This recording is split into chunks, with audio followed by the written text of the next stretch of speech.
എല്ലാവരും മെല്ലെ കണ്ണുകളടയ്ക്കുക. ഇരുളിൽ തെളിഞ്ഞു നിൽക്കുന്ന ഒരു ദീപനാളത്തിലേക്ക് മാത്രം ശ്രദ്ധ കേന്ദ്രീകരിച്ച് നിൽക്കുക.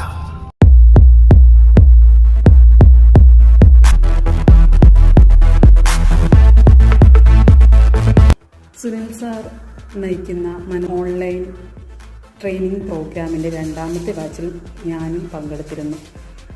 കൂടാതെ തന്നെ മൈൻഡ് പവർ ടെക്നിക്സുകളെല്ലാം തന്നെ വളരെ നല്ലതായിരുന്നു. ഇന്നത്തെ സമൂഹത്തിൽ ഓരോ വ്യക്തിക്കും ഉതകുന്ന രീതിയിലുള്ള പവർ ടെക്നിക്സുകളാണ്. കാരണം നമ്മളെല്ലാം ന്യൂക്ലിയർ ഫാമിലിയിലോട്ട് ഒതുങ്ങിക്കൂടുമ്പോൾ നമ്മളിൽ ഉണ്ടാകുന്ന നെഗറ്റീവ് തോട്ട്സുകളെയൊക്കെ നീക്കം ചെയ്യുവാനായിട്ട് ഈ മൈൻഡ് പവർ ടെക്നിക്സിലൂടെ കഴിഞ്ഞു.